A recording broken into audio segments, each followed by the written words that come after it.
One of the things that I do with a lot of my custom builds is I'll actually replace a factory center serving. Now, regardless of what type of bow you shoot really, unless you've really upgraded a premium aftermarket string, a lot of times the weakest link in a string is going to be the center serving.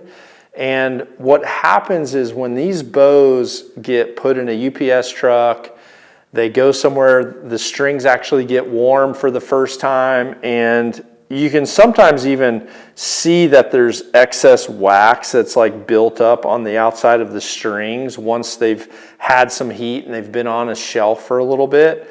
What's happening is as that wax starts to soften, the fibers are so tight that at first they're kind of like this with a bunch of wax in between, but as the wax softens and those fibers can just get tighter and tighter and start to interlock, the wax surfaces. And as that happens and the strings get tighter, well, now the diameter of that string from all the tension is a little bit smaller than the day it was made.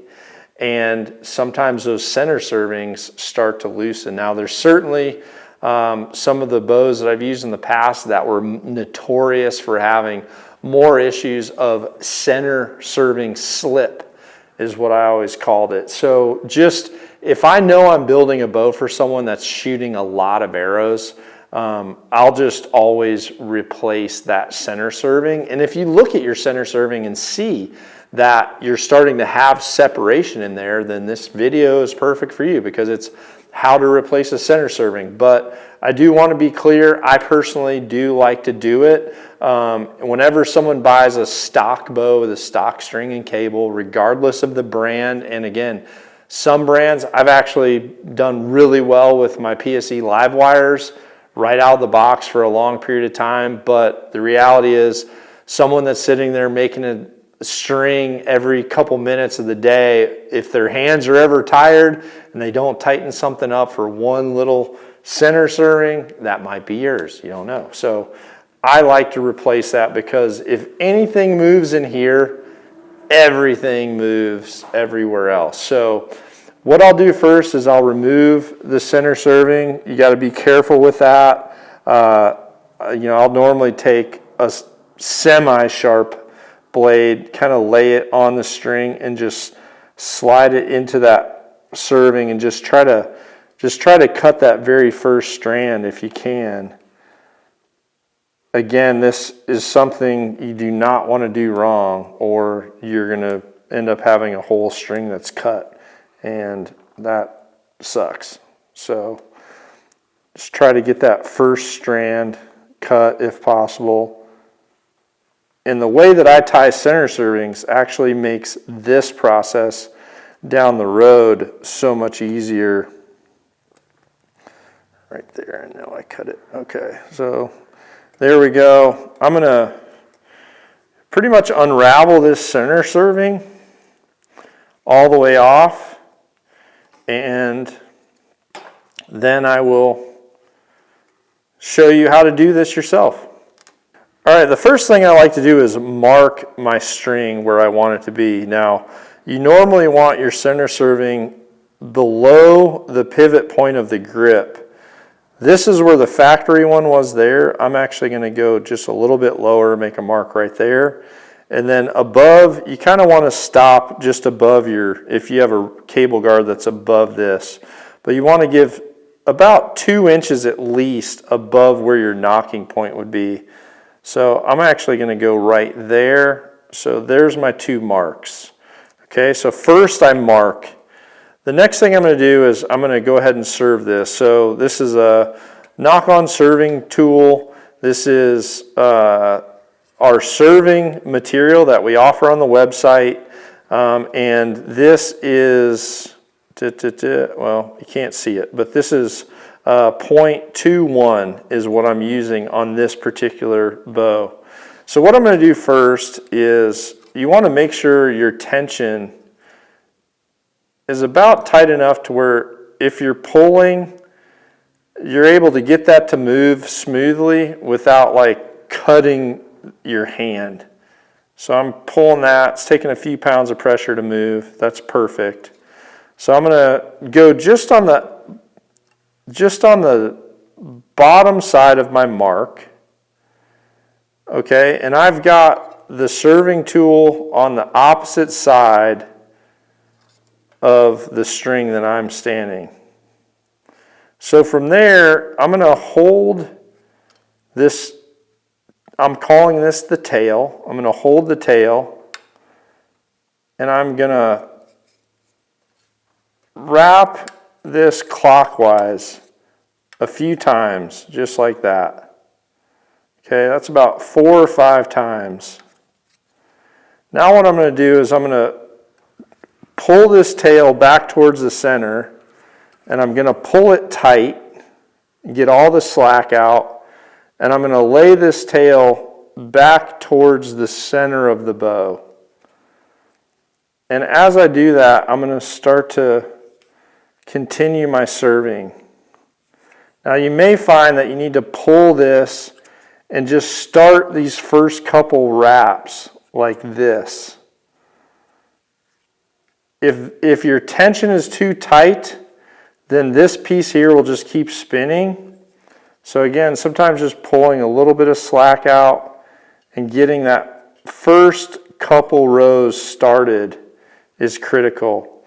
Now once I've served around this about 5 more times, I'm going to grab this tail and I'm going to pull as tight as I can and pull all that slack out of there.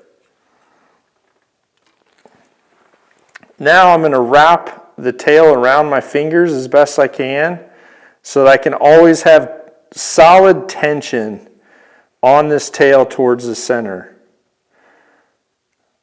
And now I'm going to start to just wrap this around the string clockwise, just like this.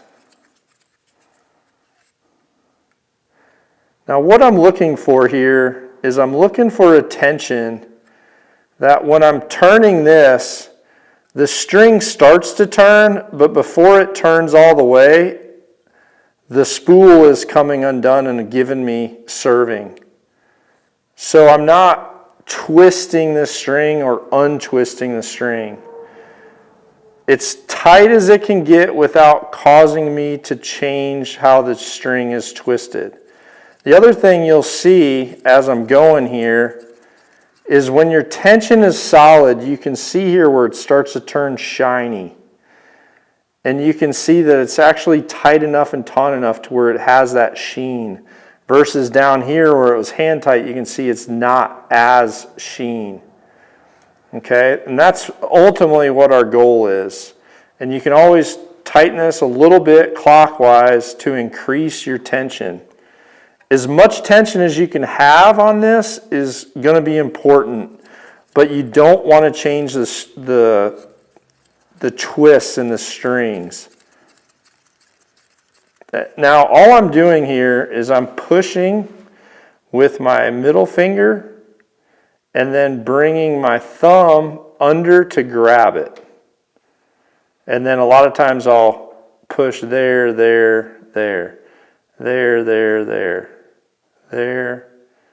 middle finger, thumb, index finger, middle finger, thumb. Okay, so another thing to note is that I did tie my other cables down and out of the way, so I have room here. And it's going to be important that this is in a bow press.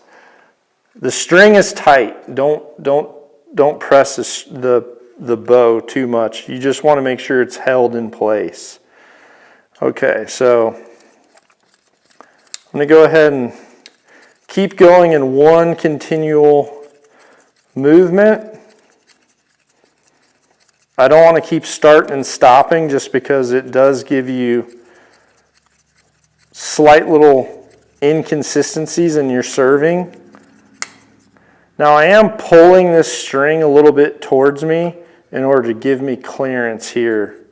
I'm pulling it up and towards me a little bit.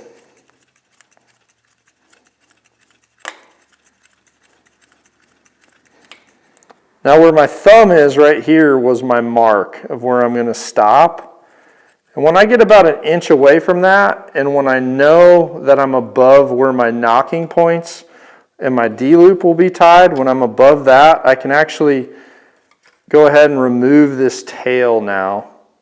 So what I'm going to do is I'm going to just trim this tail really lightly right there, and now I can just keep going. Might need to give it a little bit more tension. Again, my mark is about right there. So when I'm about 12 wraps away, or essentially about 3/8 of an inch away from where I want to stop, I'm going to pull slack out of this, about a foot of slack, and more importantly, do not lose your tension right here. If you let tension off this will start to come unraveled. So you have to hold tension there. And so since my serving is on the bottom of the string right here, you can see it's on the bottom, I'm now going to grab my serving material with my hand and maintain tension, and now I'm going to lay my serving tool over the top of the string about 4 inches away. And at this point you can kind of back about a quarter turn off your serving jig. Again, I'm maintaining pressure here. Don't let this unspool. You want to keep that nice beautiful sheen that you have right there.